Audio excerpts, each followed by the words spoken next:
My daughter-in-law filed for a restraining order, saying I was an abusive and violent mother-in-law.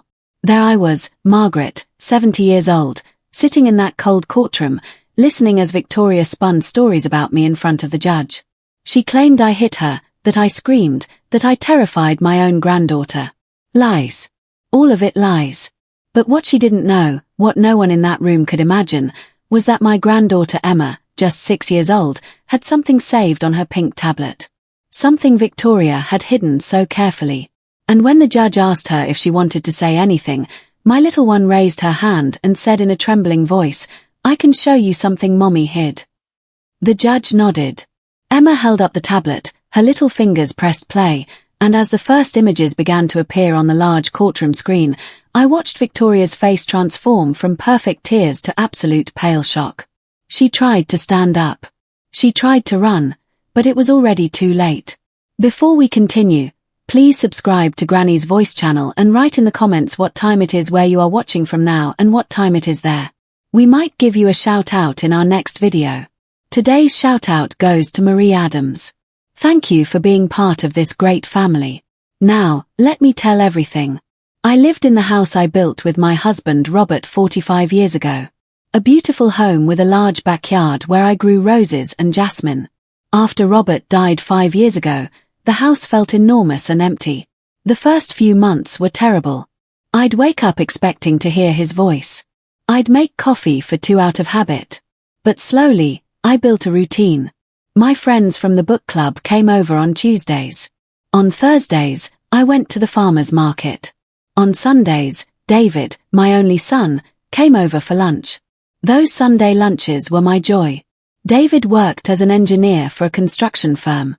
He was 38 years old and had never really found someone special until he met Victoria. I remember the day he introduced her perfectly. It was a spring Sunday, 3 years ago. He arrived holding her hand, smiling in a way I hadn't seen since he was a teenager. Victoria was beautiful. I can't deny it. Long dark hair, a bright smile, a lavender dress that highlighted her figure. She was 32 and worked as a manager at a boutique downtown. "Mom, this is Victoria," David said, his eyes shining. "She's the one." I wanted my son to be happy.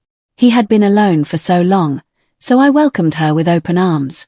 I made my best meal that day. Roast chicken with potatoes and a fresh salad from my garden. Victoria ate very little. Said she was watching her figure, but she praised everything. She asked me about the house, about the neighborhood, about how long I'd lived there. Normal questions, I thought. Questions from someone interested in getting to know her boyfriend's family. They got married 6 months later. It was a small but elegant wedding at a garden venue near the river. Victoria looked radiant in her ivory dress.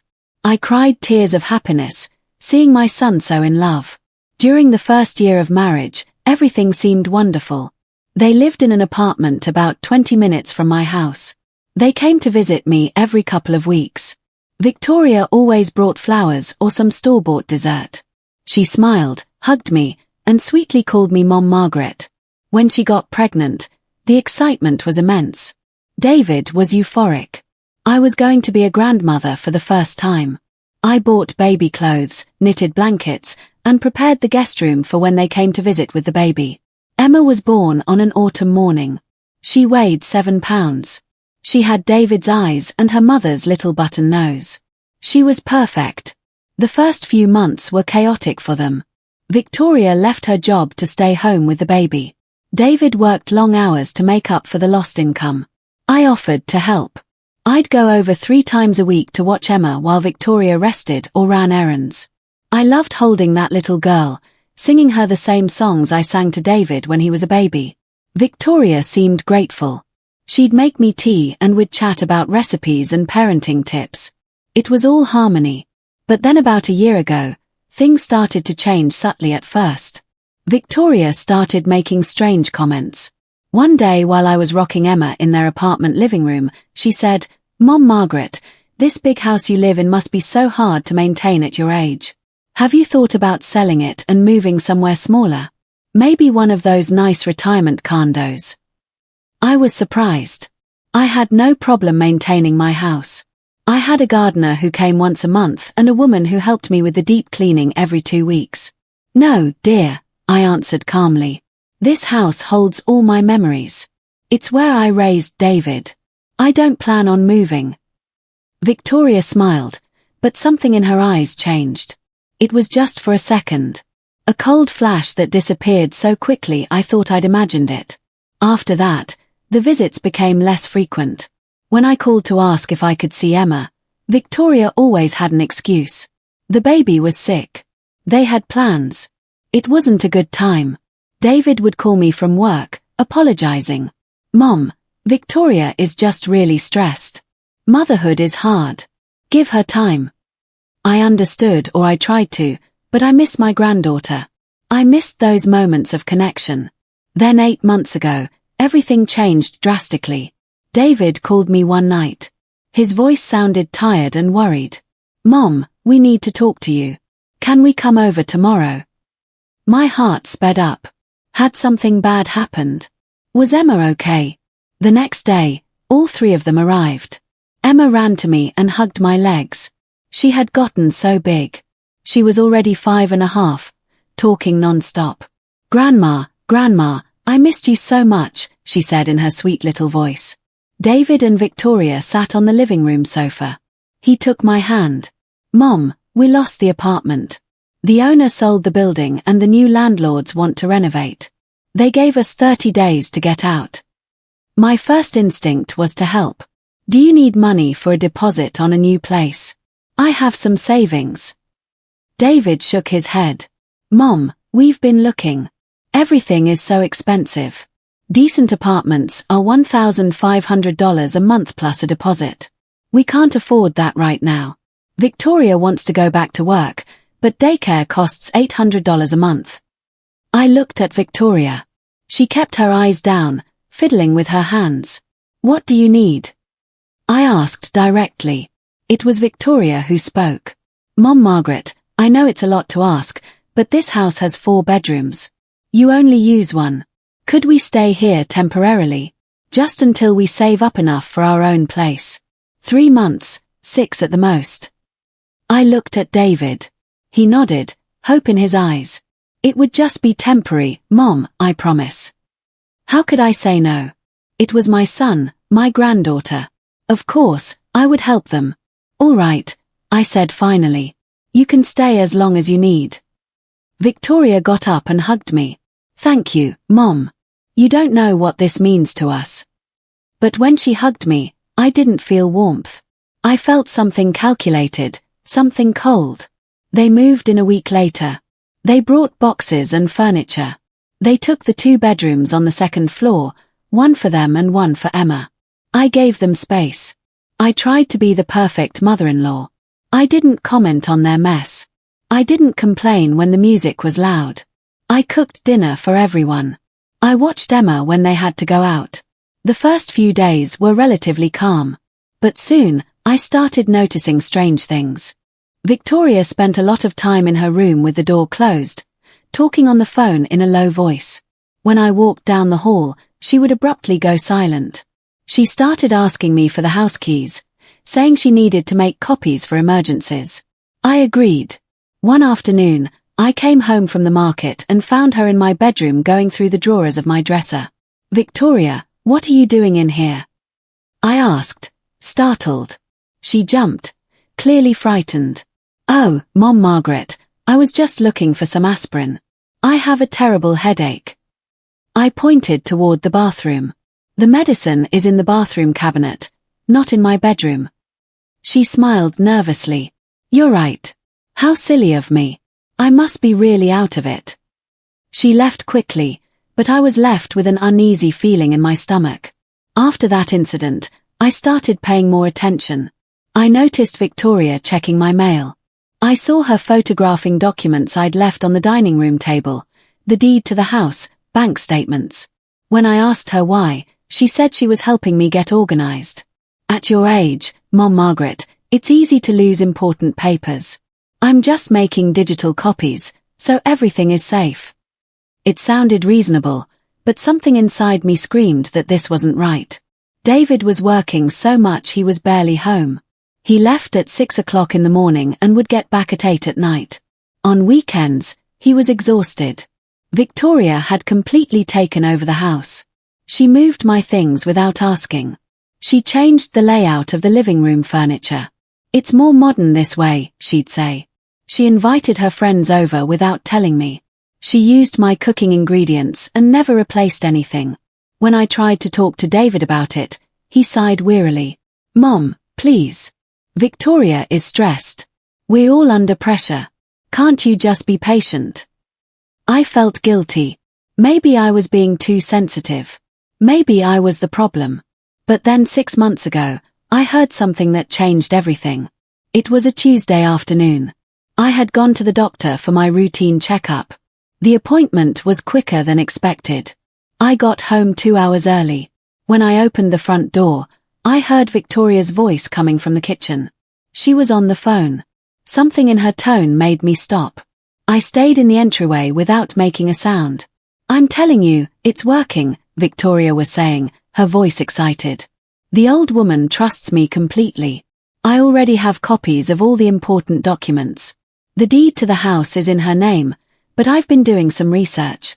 If we can get her declared mentally incompetent, David, as the only son, can make decisions for her." My blood ran cold. What was she saying? "No, it's not that hard," Victoria continued. "We just need a doctor to certify that she has dementia or something. I've been documenting her forgetfulness. The other day, she left the stove on. I made sure of that myself. I took pictures. Then there was the incident where she supposedly got lost at the grocery store. Remember I told you? Well, I gave her the wrong directions on purpose." There was a pause as the other person spoke. "The house is easily worth $450,000. It's in an area that's really appreciating. Once it's ours, we sell it and we're gone. David doesn't suspect a thing. He's so busy working he doesn't see what's happening right under his nose." I felt my legs tremble.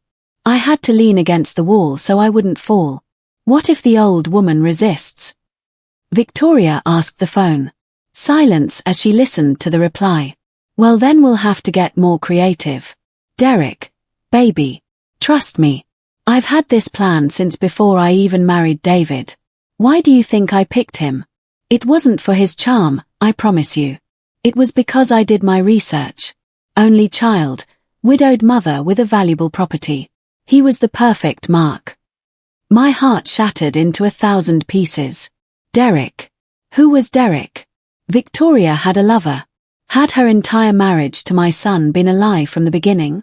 Yes, I know it's been a long time," Victoria continued impatiently. 3 years pretending I love that idiot. 3 years of being the perfect wife, the perfect daughter-in-law. But we're almost done. I just need a little more time. Once I have the money from the house, I'll divorce him. Take half of everything, and you and I will take off for Miami, just like we planned. Another pause. The kid doesn't matter. David can have her. I never wanted to be a mother anyway. She was just part of the plan to look more legitimate, more committed to the family. I couldn't believe what I was hearing. Emma, my sweet little granddaughter. Victoria was talking about her like she was a disposable object, like she didn't matter. I felt sick. I wanted to storm into the kitchen and confront her right then and there. But something stopped me. If I revealed that I knew her plan, she would find another way. She would be more careful. I needed proof. I needed to protect my son and my granddaughter. With shaking hands, I quietly let myself out of the house. I closed the door without a sound and walked to the corner. I sat on a park bench trying to process what I had just heard. All my life, I had been an elementary school teacher. I taught for 40 years. I knew people. I knew how to tell when a child was lying or when something was wrong in their family life. But this had happened right under my nose. And I hadn't seen it coming. I had been completely fooled. Victoria had put on a masterful performance for 3 years. Every smile, every hug, every kind word had been a calculated lie. And now she was living in my house, sleeping under my roof, eating my food, all while planning to steal everything from me and destroy my family. I took a deep breath. I couldn't fall apart. I was 70 years old, yes, but I wasn't senile. I wasn't helpless. If Victoria wanted to play dirty, she would have to face someone who had survived far worse than her. I had raised a son alone after Robert died. I had maintained my home, my finances, my dignity. I was not going to let this woman take away everything I had worked for. I took out my phone and called Patricia. Patricia had been my best friend for 20 years. We met at the book club and discovered we had a lot in common. She'd been a lawyer before she retired. If anyone could advise me, it was her. "Margaret, what's wrong? You sound upset," Patricia said when she answered. "Patricia, I need to see you urgently. Can you come to the park near my house?" "I'm on my way. Give me 10 minutes. When Patricia arrived, I told her everything, every word I'd heard, every suspicion I'd had. Patricia listened, her expression growing more serious by the minute. When I finished, she took my hands. "Margaret, this is serious. Very serious. We're talking about fraud, conspiracy, possibly an attempt to falsely have you declared incompetent. But we need solid proof before we make any move." "What do I do?" I asked, feeling lost. Patricia thought for a moment. "First, you cannot let Victoria know you suspect anything. You have to act completely normal. Second, we need to document everything, every strange conversation, every suspicious move. Third, tomorrow we're going to my old law firm. I have a colleague who still practices. James, he's excellent in family fraud cases. He'll help you." "And David?" I asked, my voice breaking. "When do I tell him?" Patricia squeezed my hands firmly. "Not yet. David is emotionally involved. If you tell him now, he might confront Victoria, or worse, not believe you. She spent 3 years manipulating him. We need irrefutable proof first." I nodded, though my heart ached.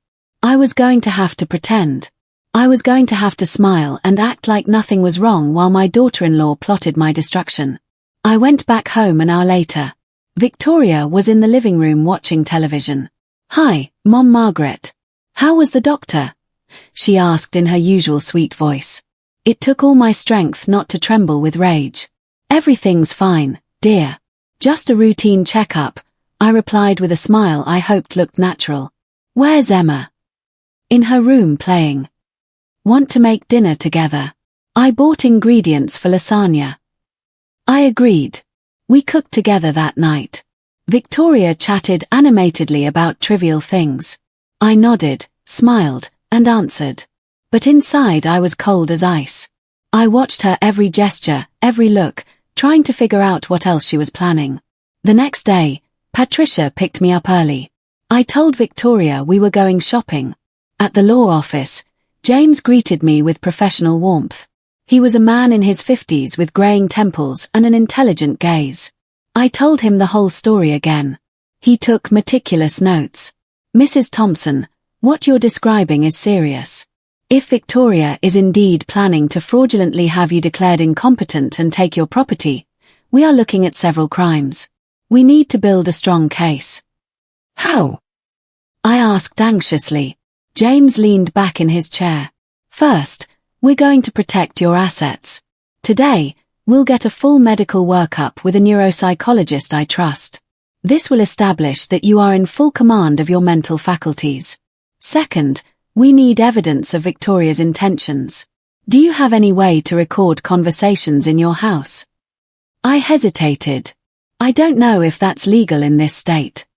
"It is legal to record conversations on your own property as long as one party, in this case you, is present or has given consent. But there's a more useful way." James explained his plan. "We could install discrete security cameras in the common areas of your house. Many seniors use them for safety so it wouldn't arouse suspicion. Tell Victoria that after your doctor's visit, he recommended you install cameras in case you have a medical emergency while you're alone. It's completely believable." It was brilliant. Patricia smiled. "James, that's why you were the best." That same afternoon, a technician came to install 3 small cameras, one in the living room, one in the kitchen, and one in the second-floor hallway. Victoria arrived just as the technician was finishing up. "What's this?" she asked, frowning. "The doctor recommended I have them for safety," I explained casually. "At my age, if I fall or have an emergency when I'm alone, the cameras have motion detection and send alerts. Besides, with you all living here, it's good to have extra security in case of a break-in when we're all out." I saw the conflict on her face. She couldn't object without seeming suspicious. "Of course, Mom. That's a very sensible decision," she said finally, though her eyes glinted with annoyance. For the next few weeks, I pretended to be the absent-minded, forgetful grandmother Victoria wanted everyone to believe I was. I accidentally left my keys in strange places. I forgot the names of people I knew well. When Victoria was present, I repeated stories I had just told. It was all calculated to make her feel confident. But secretly, I was building my case. The cameras captured everything, and what they recorded was worse than I had imagined. 3 days after they were installed, the camera showed Victoria moving things around when I left the room, hiding my glasses, swapping my medications between bottles. One time, we recorded her turning off the stove just before I walked into the kitchen, then feigning concern, telling me I had left it on all morning. "Mom, Margaret, this is dangerous. What if you start a fire?" she'd say with false distress, as David watched with concern. But I knew the truth. She had turned the stove on herself just minutes before. The worst came one night when David was working late. I was in my room reading. I heard voices in the hallway. I crept to the door and opened it a crack. Victoria was on the phone again, pacing back and forth right in front of the hallway camera. "Derek, honey, I've almost got it all. I've been collecting evidence of her so-called dementia. I found a doctor who for $3,000 is willing to sign a document saying he evaluated her and she has severe cognitive decline. He's not her real doctor obviously, but with the hospital logo, it looks legit." My stomach twisted. "The problem is David," Victoria continued. "He's been asking questions lately. Yesterday, he asked me why his mom seemed so confused all of a sudden. I told him it's just her age, that it's normal, but I need to speed up the plan before he gets suspicious." There was a pause. "Yes, I already spoke to that crooked lawyer you recommended. He says with the fake medical documents and a few invented testimonies, we can start guardianship proceedings. Once David is declared his mother's legal guardian due to incapacity, I, as his wife, will have access to everything. I'll sign whatever's necessary in her name. We'll sell the house before anyone can question it." I felt my legs shake. This was so much worse than I thought. She didn't just want to rob me. She wanted to destroy my autonomy completely. She wanted to lock me away in a nursing home or worse. The next day, I took the recording to James. He watched it with a grim expression. "This is enough to take legal action. We have conspiracy to commit fraud, forgery of medical documents, and possibly more. But Margaret, I need to ask you something difficult. Are you ready for this to blow up publicly? Once we act, there's no going back. Your family is going to be torn apart." I looked James straight in the eye. "My family is already torn apart. Victoria took care of that. Now, I just want to protect my son and my granddaughter from this viper." Patricia, who was sitting next to me, chimed in. "James, there's something else. Margaret heard Victoria mention she never wanted Emma, that the child was just part of the plan. What happens to custody when this all comes out? If we prove Victoria is a con artist and that the marriage was fraudulent from the start, David will have every advantage in a divorce. Custody of Emma will stay with him. Victoria will have no right to anything." It was what I needed to hear. "But there's one problem. When do we tell David?" I asked, my heart heavy. James sighed. "Soon. Very soon. But first, we need to ensure Victoria can't flee or destroy evidence. Give me 1 more week to get everything ready. In the meantime, you keep acting normal." That week was the longest of my life. Every day, I pretended to be the forgetful grandmother while Victoria smiled and plotted my destruction. But I was planning too. With James, we prepared all the documentation, the camera recordings, the neuropsychological evaluation proving I was perfectly sane, Research on this Derek character who turned out to be a con man with a criminal record for fraud. Call logs between Victoria and him. Everything was falling into place. But then Victoria sped up her plan. One afternoon, she came home with a woman she introduced as a social worker. Mom Margaret, this is Mrs. Bradford. David and I are worried about you. We want to make sure you're getting the proper care. This Mrs. Bradford asked me strange questions about my daily routine, my finances, if I felt safe in my own home. I answered everything carefully, knowing this was part of Victoria's plan to have me declared incompetent. When they left, I immediately called James. She's moving faster, he said urgently. That woman probably works with the crooked lawyer Victoria mentioned. Margaret, we need to act now. First thing tomorrow, we are filing a formal complaint with the authorities and requesting a restraining order against Victoria. But that night, things got even worse. David came home looking devastated. We sat in the living room, Victoria at his side with a look of feigned concern. Mom, David began, his voice trembling. We need to talk about your health.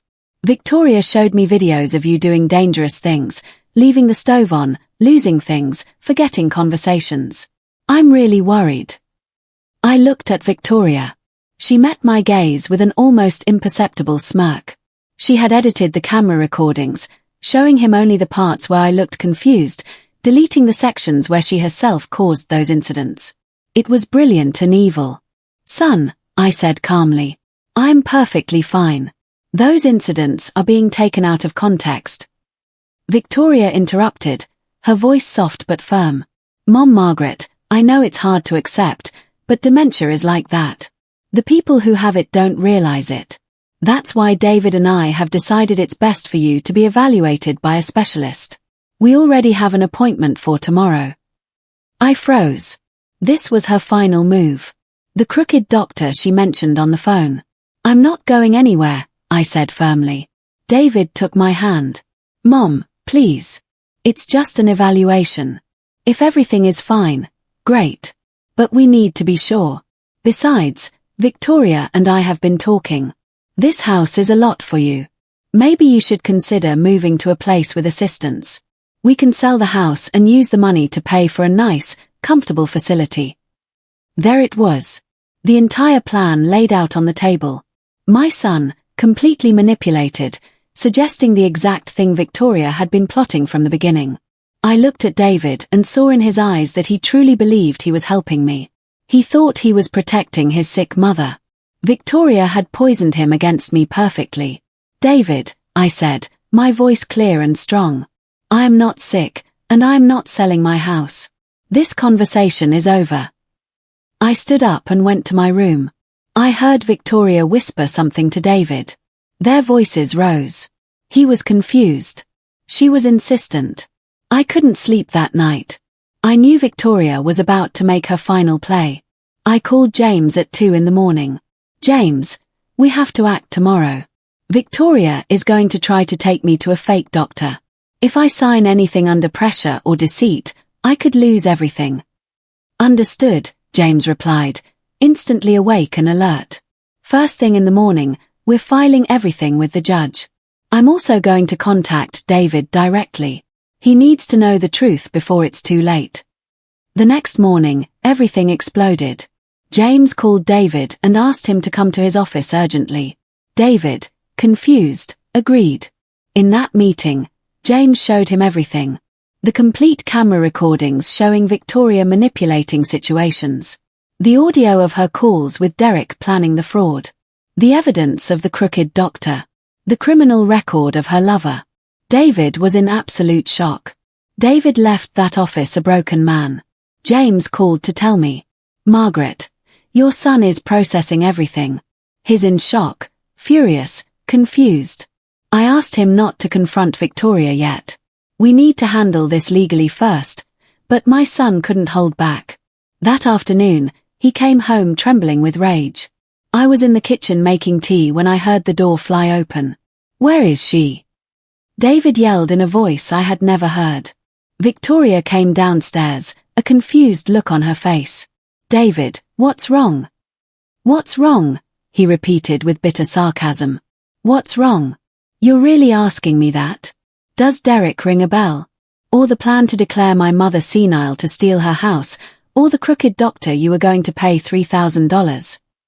I watched as Victoria's face shifted from feigned confusion to real panic in a matter of seconds. David, I don't know what you're talking about. Who told you these lies? They're not lies, he roared. I saw everything. The recordings, the phone logs, everything. I met your lawyer. James showed me every single piece of evidence. Our entire marriage was a sham. You never loved me. You just wanted my mother's money. Victoria took a step back. Her eyes darted around, calculating. Honey, listen to me. Someone is trying to tear us apart. Your mother is behind this. She never accepted me. She's making it all up because she doesn't want us to be happy. David let out a bitter laugh. My mother who opened her home to us. The woman who took care of our daughter while you were plotting to destroy her. No, Victoria. This is over. I want you to pack your things and get out of this house right now. Victoria changed tactics immediately. Tears began to stream down her cheeks. David, please think about Emma. Think about our family. I made mistakes. I admit it. But we can get through this. I can change. Change. David looked at her with contempt. You've been acting for 3 years, lying every single day. You used our daughter as part of your plan. You said you never even wanted her, that she was just a tool to look more legitimate. Victoria turned pale. She didn't know that conversation had been recorded, too. I never said that. I love my daughter. Enough. I interrupted finally. I had been watching from the kitchen doorway. Victoria, you have 1 hour to pack your essentials and get out of my house. We will send the rest of your things later, but you are not spending one more night under this roof. Victoria looked at me with pure hatred in her eyes. The sweet, loving daughter-in-law was gone. You'll regret this, you stupid old woman. I have rights. I'm David's wife. This house is mine, too. Actually, it's not, said a voice from the doorway. It was James who had arrived with Patricia. The house is solely in Mrs. Margaret Thompson's name. You have no legal claim to this property, and if you don't leave voluntarily, we will call the police for trespassing. Victoria looked at all of us with impotent fury. Then she stormed up the stairs. We heard her violently opening and closing drawers in her room. Emma appeared just then, coming down the stairs, rubbing her eyes. Why is everyone yelling? My granddaughter asked in a frightened little voice. David scooped her up immediately. It's okay, princess. Mommy and Daddy are just having a difficult conversation. Emma looked at her father with those big intelligent eyes. Mommy's leaving. We all fell silent. The child knew more than we thought. Half an hour later, Victoria came down with 2 suitcases. She didn't look at anyone. She walked straight to the door. But before she left, she turned back to me. You are going to pay for this. I swear it. And she was gone, leaving a heavy silence behind. That night, David sat in the living room until very late. I came down to sit with him. Mom, I'm so sorry, he said in a broken voice. I didn't see any of it. I was so blind.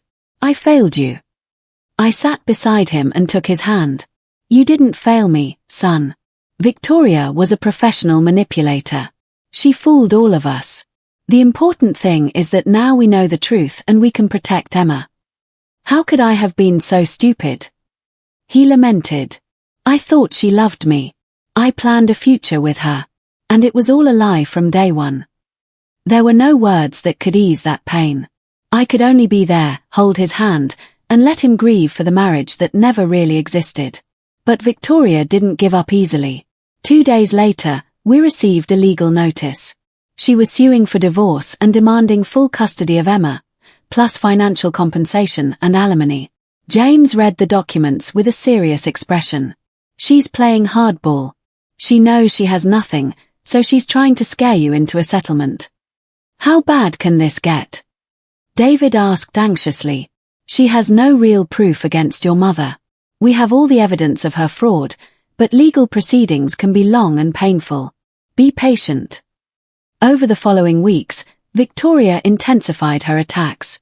She hired an aggressive lawyer who started making increasingly wild accusations. First, she said I had been abusive to her the entire time they lived in my house. Then, she alleged David was a negligent father. Finally, she filed for a restraining order against me, claiming I was violent and a danger to Emma. It was absurd, completely false. But the legal system had to investigate every claim.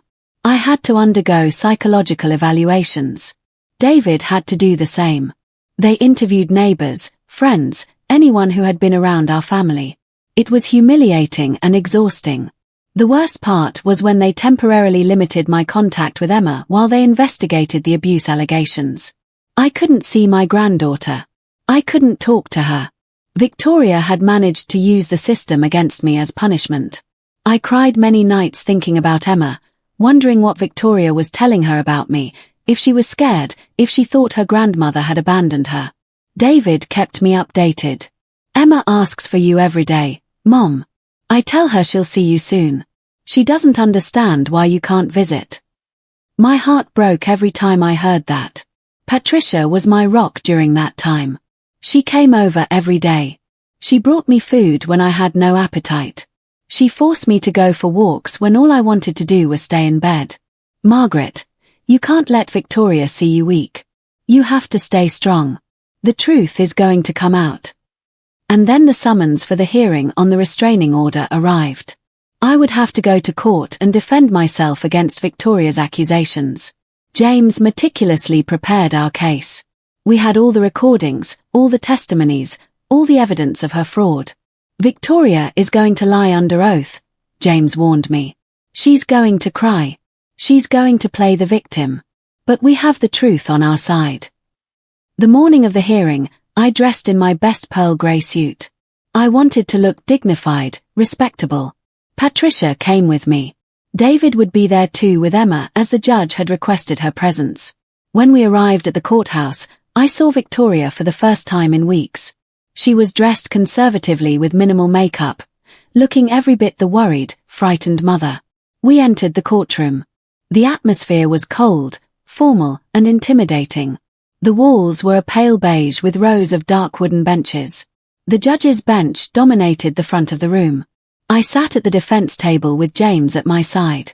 Victoria was at the opposite table with her lawyer, a shark-like man in a black suit. David walked in holding Emma's hand. My granddaughter was wearing a peach-colored dress and her favorite glittery shoes. When she saw me, her eyes lit up. "Grandma," she whispered excitedly, trying to pull her hand free from her father's to run to me, but David held her gently. "Wait, princess, not yet." Emma looked confused, but obeyed. They sat in the front row behind us. I saw Victoria glance at the child with a strange expression.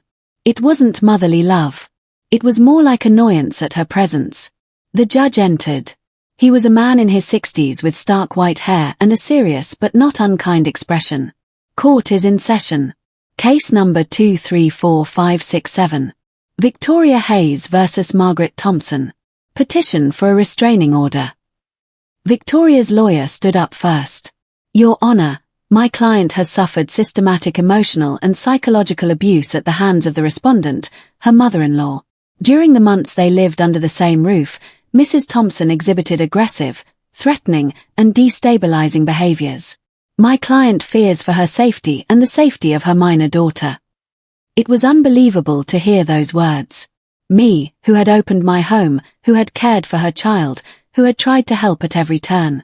The lawyer continued. "Furthermore, Your Honor, we have concerns about Mrs. Thompson's mental health. She has shown signs of dementia, erratic behavior, and dangerous lapses in memory. She is not safe to be around a minor." James shot to his feet. "Objection, Your Honor. The petitioner has presented 0 medical evaluations to support these claims. In fact, we have comprehensive evaluations proving my client is in full command of her mental faculties." The judge nodded. "Sustained. Proceed with testimony." Victoria was called to the stand. She swore to tell the truth with her hand on the Bible. The irony was sickening. Her masterful performance began. In a trembling voice, she described a home filled with tension. She said I criticized her constantly, that I insulted her when David wasn't around, that I had tried to drive a wedge between her and her husband from the beginning. Living with her was a nightmare, Victoria said, dabbing at tears that looked real. Every day she told me I wasn't good enough for her son, that Emma would be better off without me as a mother. She would hide things from me. She made me feel like I was losing my mind. It was the exact opposite of what she had done to me. She was projecting her own crimes onto me. Her lawyer asked, "Was Mrs. Thompson ever physically aggressive with you?" Victoria hesitated for just a second, calculating. "Yes, one time she pushed me against the wall when I confronted her about leaving the stove on. I have pictures of the bruises." A lie. A total and complete lie. James scribbled notes quickly. When the direct examination ended, it was James's turn to cross-examine. "Mrs. Hayes, you mentioned my client pushed you. Did you report this alleged assault to the police?" Victoria blinked. "No, I was afraid it would make the situation worse." "I see. And the photographs of the bruises you mentioned. Can you show them to the court?" "I have them on my phone. I can send them." "Please do so now." There was a flicker of panic in Victoria's eyes. I don't have my phone with me." "How convenient," James said dryly. "Mrs. Hayes, do you know a man named Derek Morrison?" Victoria's face went pale. I don't know who that is." "Are you sure? Because we have phone records showing you called him 347 times in the last 6 months. We also have text messages between you." Victoria's lawyer stood up. "Objection, Your Honor. What relevance does this have?" "The relevance, Your Honor," James explained calmly, "goes directly to the witness's character and credibility. If Mrs. Hayes is lying about her relationship with Mr. Morrison, what else is she lying about?" The judge considered. Overruled. Continue. James approached Victoria. "Mrs. Hayes, is it true that you and Mr. Derek Morrison conspired to defraud my client? Is it true that your marriage to David Thompson was motivated solely by financial interest in your mother-in-law's property?" "That's ridiculous," Victoria said. But her voice was shaking. "Is it ridiculous? Then perhaps you can explain this recording." James signaled to the technician. On the large courtroom screen, the audio of Victoria speaking with Derek began to play. Her voice clear and unmistakable. "The old woman trusts me completely. I already have copies of all the important documents. The deed to the house is in her name, but I've been doing some research. If we can get her declared mentally incompetent, David, as the only son, can make decisions for her." The silence in the courtroom was absolute. All eyes were on Victoria. Her face had gone from white to red. That was taken out of context," she stammered. "Out of context." James played more. The part where Victoria said she had never loved David. The part where she said Emma didn't matter. The part where she described in detail her plan to sell the house and flee with the money. With every second of audio, Victoria sank lower in her chair. Her lawyer looked furious. Clearly, she had not told him the truth about the situation. "Your Honor," James said, turning to the judge.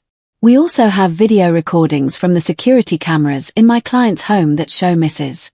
Hayes actively manipulating situations to make my client appear confused or dangerous. Mrs. Hayes is seen turning on the stove and then accusing my client of leaving it on. She is seen hiding objects and then claiming my client lost them. This was all a calculated plan to have her declared incompetent and steal her property." The judge looked at Victoria with a severe expression. "Mrs. Hayes, these are very serious allegations. Do you have anything to say in your defense?" Victoria opened her mouth, but no sound came out. She was trapped. All her lies, all her manipulations had been exposed in open court. Her lawyer stood up. "Your Honor, I request a recess to consult with my client." "Denied," the judge said firmly. "This hearing will continue. Mrs. Hayes, I am ordering you to respond. Are those recordings authentic?" Victoria looked around desperately. She looked at David. My son was watching her with a mixture of pain and disgust. She glanced toward the door as if calculating whether she could escape. I can explain, she finally stammered. Things just got out of hand. At first, I just wanted to make sure my family was financially secure. But then, so, you admit you planned to defraud my client? James interjected. Victoria fell silent. The judge stepped in. Mrs. Hayes, I remind you that you are under oath. Lying to this court constitutes perjury, which is a criminal offense. I am asking you directly. Did you plan to have Mrs. Margaret Thompson declared incompetent in order to take possession of her property? There was a long silence. Finally, Victoria whispered, yes. A murmur went through the room. The judge banged his gavel. Order. I looked at Victoria and saw a woman utterly defeated. Her perfect plan had collapsed. James continued, Your Honor, in addition to the recordings, we have evidence that Mrs. Hayes contacted a doctor willing to forge a psychiatric evaluation for $3,000. We have text messages where she discusses this plan. We also have proof of her extramarital relationship with Derek Morrison, who has a criminal record for real estate fraud. Victoria's lawyer stood up again. Your Honor, my client clearly needs time, too. Your client, sir, needs a criminal lawyer, the judge cut him off. What I have heard here today goes far beyond a simple restraining order. We are talking about conspiracy to commit fraud, forgery of documents, and perjury before this court. He turned to Victoria. Mrs. Hayes, not only am I denying your petition for a restraining order, but I'm ordering a full criminal investigation into your actions. Furthermore, based on the evidence presented, I am granting full temporary custody of the minor child to the father, Mr. David Thompson. Victoria finally reacted. No, you can't. You can't take my daughter from me. You yourself admitted on tape that you never wanted the child, that she was just part of your plan, the judge said coldly. It was then that something happened that no one expected. Emma stood up from her seat.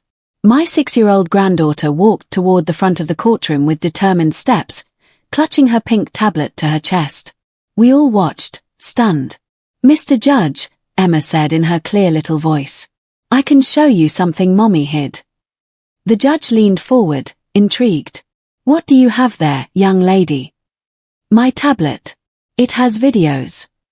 Victoria's lawyer immediately objected. Your Honor, this is highly irregular. The minor should not be participating. I want to see what the child has, the judge interrupted. Approach the bench, young lady. Emma walked up to the judge's bench. Victoria shot to her feet. No, Emma, give me that right now. Her voice had lost all its sweetness. It was harsh, desperate, and threatening.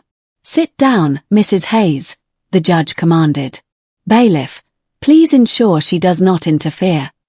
A court officer moved to stand near Victoria, who sank back into her chair, a look of absolute panic on her face. The judge took the pink tablet from Emma's hands. Do you know how to work this, honey? Yes, Mr. Judge. I recorded everything. Mommy doesn't know. My heart stopped. Emma had recorded something. What had my little granddaughter seen? The judge pressed play on the first video. The large courtroom screen came to life again. The image showed the inside of my house, specifically the kitchen. The camera was clearly hidden. Emma must have left the tablet recording from a shelf. The video showed Victoria alone in the kitchen. She was taking my blood pressure pills and replacing them with different ones from a bottle she took out of her purse. Then she pocketed my real pills. Oh my God, I whispered. She had been giving me the wrong medication. That explained why I had felt so dizzy some weeks back. The next video was worse. It showed Victoria in the living room on the phone with someone. Yes, I've got the name of the assisted living facility. It costs $2,000 a month. Once we have her declared incompetent and sell the house, there will be enough money to pay for the facility for years while we enjoy the rest. We won't even have to visit her. David let out a pained sound from his seat. He had loved this woman. He had built a life with her. And all of it was a lie. But the most devastating video came last. It was recent, from only 2 weeks ago. It showed Victoria in Emma's room leaning over the little girl who was in her bed. Victoria's voice was cold, cruel. Emma, listen to me. Your grandmother is a bad woman. A very bad woman. She doesn't love you. She only pretends to. When I get her taken away, you are going to tell the judge that your grandmother scares you. Understand? You're going to say she yells and that she hits you. But Grandma never hits me, Emma's confused voice answered in the video. She loves me. You're a stupid little girl, Victoria yelled on the recording. Your grandmother is old and she's going to die soon anyway. What matters is that you and I have money. So, you are going to do exactly what I tell you or you will be very sorry. But I love my grandma, Emma insisted, her voice now tearful. I don't care what you want. Victoria gripped Emma's arm tightly. You will obey me, or I will send you away to a boarding school where you will never see your grandmother or your daddy again. Do you want that? Emma was sobbing in the video. No, Mommy. Please, no. Then you'll do what I say. And if you tell anyone about these conversations, especially your daddy, things will get very bad for you. The video ended. The courtroom was in complete stunned silence. I had tears streaming down my cheeks. My baby, my little granddaughter, had been suffering this psychological abuse, and none of us knew. David was crying openly. He stood up and walked to Emma, sweeping her up into his arms and holding her against his chest. I'm sorry, Princess. I'm so sorry. Daddy didn't know. Emma clung to his neck. Mommy scared me, Daddy. But I couldn't tell you because she said she'd send me away. The judge was looking at Victoria with an expression that could only be described as utter revulsion. Mrs. Hayes, in my 30 years on this bench, I have seen many terrible things. But threatening and psychologically manipulating a 6-year-old child to lie in a legal proceeding is among the most despicable things I have ever witnessed. Victoria finally broke. The tears streaming down her face now were of real despair, not an act. I didn't want to hurt her. I just needed the money. Derek and I had plans. I was going to start a new life. At the cost of destroying this family. The judge asked harshly. At the cost of traumatizing your own daughter. At the cost of trying to rob a 70-year-old woman of everything she has. Victoria had no answer. There are more videos, Emma said quietly. Lots more. Mommy didn't know my tablet can record even when the screen is off. I left it in places where she was talking. The judge looked through the tablet. There were dozens of videos. Some showed Victoria meeting with Derek in coffee shops. Others showed her practicing how she would act in court, rehearsing her tears in front of a mirror. There was one particularly disturbing one where Victoria told Derek, the old woman has to disappear eventually. If Plan A doesn't work, there are always ways to make it look like an accident. Old people fall all the time. James stood up. Your Honor, that is a direct threat against my client's life. This goes beyond fraud. We are potentially talking about conspiracy to commit murder. The judge nodded grimly. I agree. Bailiff, take Mrs. Hayes into custody immediately. She is under arrest for conspiracy to commit fraud, forgery of documents, perjury, child abuse, and criminal threats. There will be no bail. 2 officers approached Victoria. She finally went into a full panic. She leaped to her feet and tried to run for the exit. No, you can't do this. I have rights. The officers caught her before she reached the door. They restrained her as she screamed and thrashed.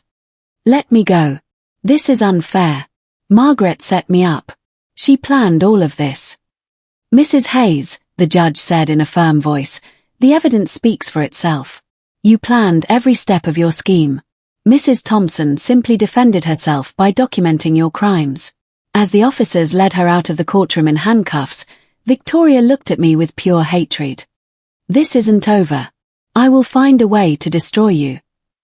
Add verbal threats to the charges, the judge said dryly. When the door closed behind Victoria, I felt a massive weight lift from my shoulders. The judge turned to me. Mrs. Thompson, I am deeply sorry for what you have had to endure. It is clear that you are the victim here, not the aggressor.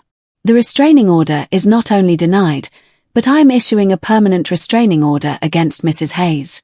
She will not be allowed within 500 yards of you or your property." "Thank you, Your Honor," I said, my voice trembling. "Furthermore," the judge continued, "I'm ordering full and permanent custody of the minor, Emma Thompson, to the father, David Thompson. The mother's custodial and visitation rights are terminated until such time as she is evaluated by mental health professionals and deemed not to be a danger to the child. Given the documented psychological abuse, I anticipate that evaluation will not be favorable." David hugged Emma tighter, tears of relief streaming down his face. The judge looked at Emma with kindness. "Young lady, you were very brave to show us those videos. You helped protect your grandmother and yourself. You knew what you were doing was important." Emma nodded. "Grandma always tells me to tell the truth, even when it's hard. Mommy asked me to lie, but I didn't want to lie." "You are a very special girl," the judge said with a smile. "And a very smart one. Your grandmother must be very proud of you." I stood up and walked over to Emma. David passed her to me and I hugged my granddaughter with all my strength. "I am so proud of you, my love. So proud. I don't have to go away, Grandma." "No, sweetheart. Never. You're going to stay with Daddy and me forever." James came over and put a hand on my shoulder. "Margaret, the judge is also referring this case to the district attorney's office. Victoria is going to face serious criminal charges. She will likely spend several years in prison." "And Derek?" I asked. "He will be investigated and likely arrested as a co-conspirator. They are not getting away with this." The hearing was over. We walked out of the courthouse into the bright afternoon sun. Patricia was waiting outside and gave me a powerful hug. "You did it, Margaret. You beat her." "It wasn't just me," I said, looking at Emma, who was now holding her father's hand. "It was my brave granddaughter." The days that followed were a blur of legal activity. James worked tirelessly preparing all the documentation to ensure Victoria faced the full consequences of her actions. The criminal investigation moved quickly. The police arrested Derek 2 days after the hearing. They found him in a cheap motel near the border trying to flee the country. When they questioned him, he tried to blame Victoria for everything, saying she was the mastermind and he had just followed her instructions, a coward to the end. They also arrested the crooked doctor who had been willing to forge the psychiatric evaluation. It turned out he had a history of fraudulent practices and was already under investigation for similar cases. The web of corruption Victoria had woven began to unravel completely. David was emotionally wrecked but relieved. He spent every free moment with Emma, making up for the time he hadn't known what she was suffering. One night after he had tucked her into bed, he came down to the living room where I was reading. "Mom, I need to talk to you," he said, sitting beside me. "What is it, son?" "I feel so guilty. I brought that woman into our lives. I endangered your home, your well-being, even my own daughter's safety. How could I have been so blind?" I closed my book and took his hands. "David, Victoria was a professional con artist. She spent 3 years building a perfect facade. She fooled all of us. Don't blame yourself for loving someone who turned out to be different from who she claimed to be." But the signs were there. Her questions about the house from the very beginning. Her insistence on moving in here. I wanted to believe I had found love. "And that's human," I said softly. "We all want to believe in love, in family, in the good intentions of others." Victoria exploited that vulnerability. But the important thing is that when you learned the truth, you acted. You protected your daughter and you protected me. "Can you ever forgive me?" he asked in a broken voice. "There is nothing to forgive. You are my son. I love you unconditionally. What happened just made us stronger, more aware. Now we know what we're capable of when our family is in danger." David hugged me. "I don't know what I would have done without you, Mom. Without your strength, your intelligence in documenting everything, your patience, you're incredible." I laughed gently.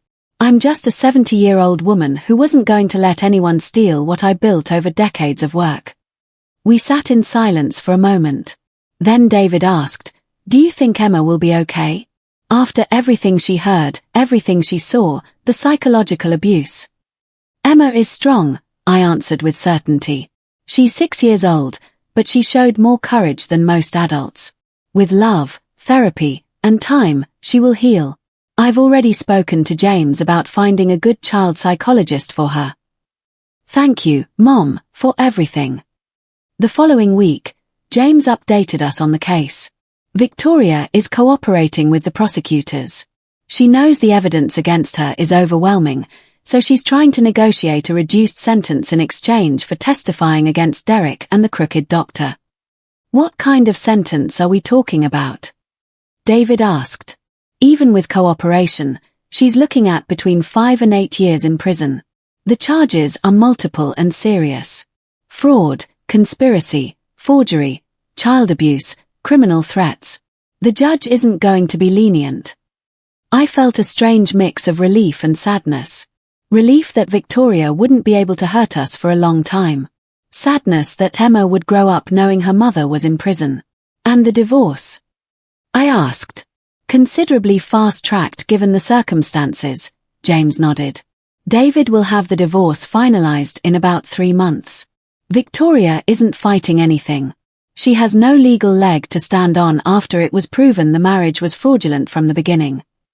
What about the alimony she was demanding? Completely denied. In fact, the judge has ordered her to pay restitution to you, Margaret, for the emotional distress and legal fees. Obviously, she has no money to pay now, but the debt will be on her record. It was justice. Not perfect because the pain caused could never be fully erased, but it was justice. Over the next few weeks, life slowly began to return to normal. David and Emma were still living with me. He had decided there was no point in looking for another apartment. If you don't mind, Mom, I'd like to stay. This house is big. There's room for everyone, and Emma is happy here. Plus, I like knowing you're not alone. I would love for you to stay, I answered honestly. This house has been too empty for too long. Having you both here brings it back to life. Emma started therapy with a psychologist specializing in childhood trauma. Dr. Chen was a warm, patient woman who quickly earned my granddaughter's trust. After a few sessions, she called me to talk. Mrs. Thompson, Emma is processing what happened very well. She's a resilient child. What impresses me most is her understanding that recording those videos was important. She told me she did it because she wanted to protect you. That sense of family loyalty and bravery at her age is extraordinary. Will she be okay long term? I asked, worried. With the support she has from you and her father, yes. She will need time to fully understand what happened with her mother, especially as she gets older and comprehends the implications. But she has a solid foundation of love and security. That's the most important thing. I felt relieved. My biggest fear had been that Emma would be permanently traumatized by Victoria's actions. A month after the hearing, we got word that Victoria had accepted a plea deal. She would plead guilty to all charges in exchange for a 6-year sentence. With good behavior, she could be out in 4. What happens when she gets out? I asked James, concerned. The permanent restraining order will still be in effect. She cannot come near you or your property. As for Emma, when Victoria is released, she would have to petition the court for any kind of visitation. Given the documented abuse, it would be supervised and limited, if it's granted at all. And if she tries to contact us, that would be a violation of the restraining order. She'd go right back to prison. Victoria knows this. My guess is once she's out, she'll probably disappear, start a new life somewhere else, far away from the reminders of her failure here. I hoped so. Not for my sake, but for Emma's. My granddaughter deserved peace. The sentencing hearing was brief. Victoria appeared in an orange prison jumpsuit, wearing no makeup, her hair pulled back in a simple ponytail. She looked so different from the glamorous woman I had met 3 years ago. When the judge asked if she had anything to say before he passed sentence, she stood up. I want to apologize to Margaret, to David, and especially to my daughter Emma. I have no excuse for what I did. I was selfish, cruel, and manipulative. I destroyed a family that had welcomed me. I deserve every day of the sentence I am about to receive. She sounded sincere, but I could no longer trust anything that came out of her mouth. The judge sentenced her to 6 years in federal prison. Mrs. Hayes, I hope you use this time to reflect deeply on your actions and the people you hurt. When you are released, you will have to carry the consequences of your choices for the rest of your life. They led her away in handcuffs. It was the last time I ever saw her. Patricia organized a small celebration at my house that night. A few friends from the book club came. Some neighbors who had been witnesses in the case. And of course, James, who had become more than our lawyer, he was a family friend now. To Margaret, Patricia toasted, raising her wine glass. The strongest woman I know. She faced adversity with grace, intelligence, and determination. She taught us all that age is just a number, and that it's never too late to fight for what's right. Everyone cheered. I felt overwhelmed by the affection and support. Thank you all, I said, my voice thick with emotion. This has been the hardest year of my life. But it also taught me what I'm capable of. It taught me that I have wonderful people by my side. And it taught me that the truth always finds a way out. Emma, who had been playing in the corner of the living room, ran over and hugged my legs. I love you, Grandma. You're my hero. Those words from Emma filled my heart in a way I hadn't experienced in a long time. I knelt to her level and stroked her soft hair. And you're mine, sweetheart. You were so brave. Without you, without those videos you recorded, things might have been very different. Is Mommy coming back? Emma asked in a small voice. It was the question I had been dreading, but I knew it would come eventually. No, sweetheart. Your mommy did some very bad things and she has to be away for a long time. But you have Daddy and you have me and we have so much love to give you. Is that okay? Emma thought for a moment, then nodded. That's okay. Mommy scared me sometimes. You never scare me, Grandma. I held her tight, so grateful that my granddaughter understood in her own way what had happened. The months passed. Fall turned to winter and then to spring.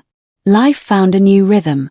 David got a promotion at work, which meant a better income, but also some nights working from home. Emma started first grade and came home every afternoon excitedly telling me about her classes and her new friends. I returned to my routines.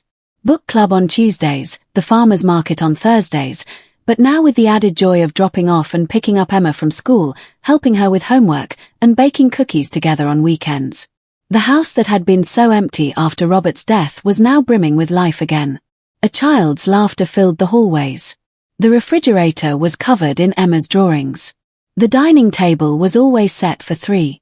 It was everything I had wanted without knowing I needed it. One afternoon in April, Patricia came over for coffee, as she often did now.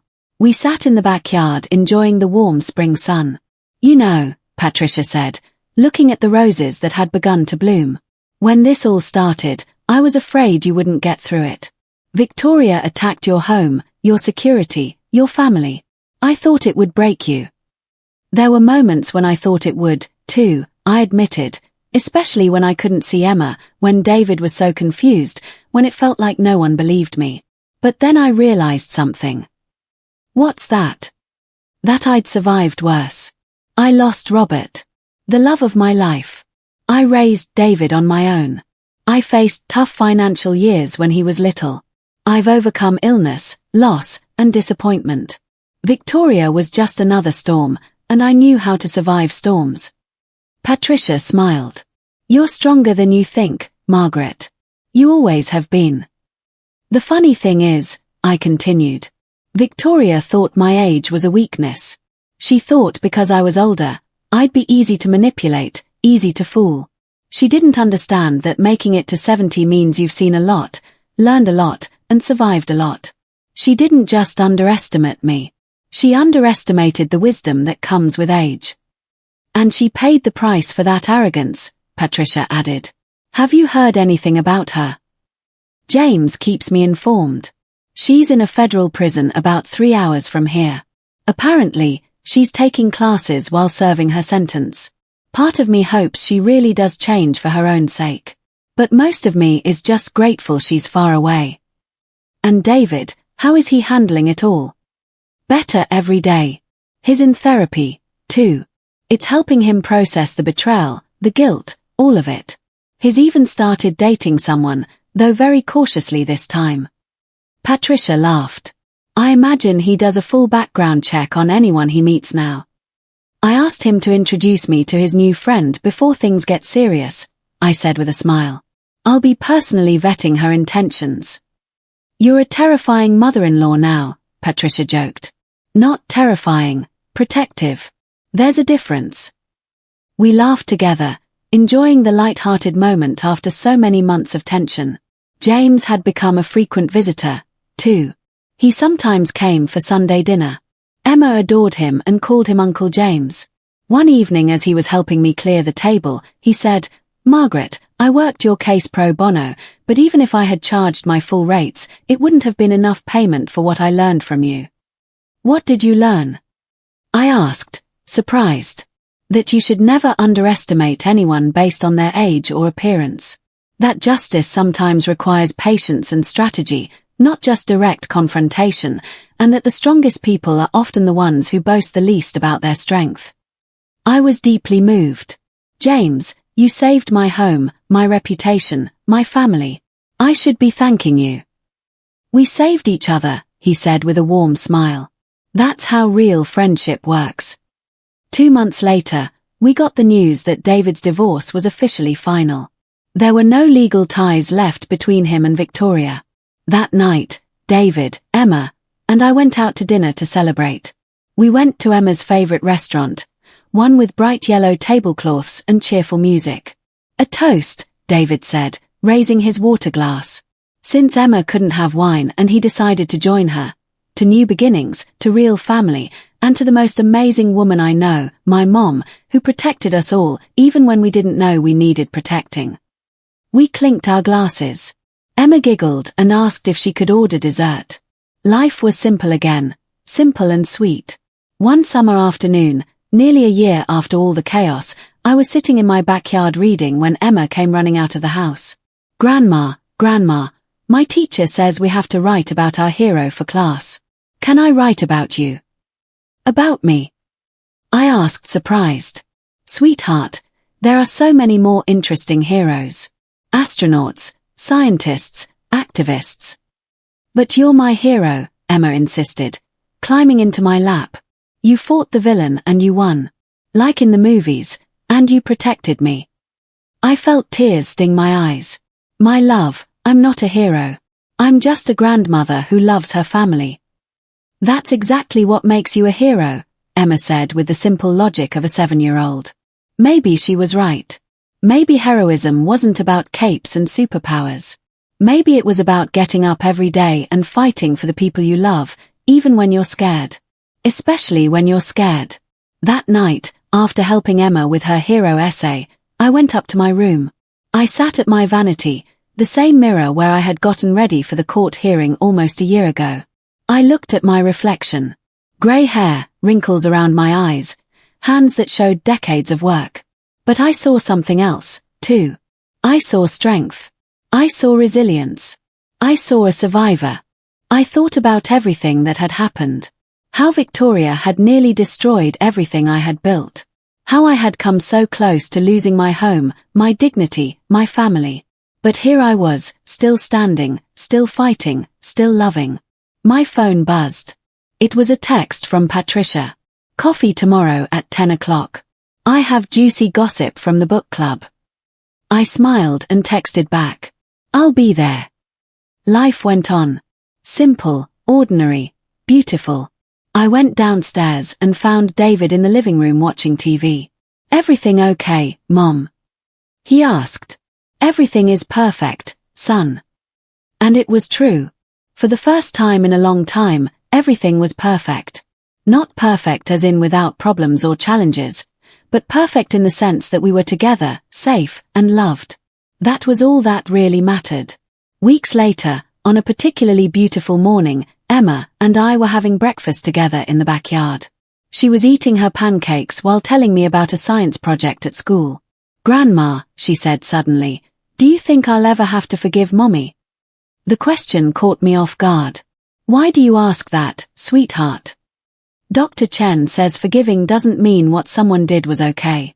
It means you don't let it hurt you anymore, but I don't know if I can. I took her small hand in mine. Emma, forgiveness is a very personal thing. No one can tell you when or if you should forgive someone. What I can tell you is this. Don't let what your mom did turn you into a bitter person. You are a sweet, smart, brave girl. Hold on to those things no matter what. Did you forgive Mommy? I thought about my answer carefully. I'm in the process. Some days are easier than others.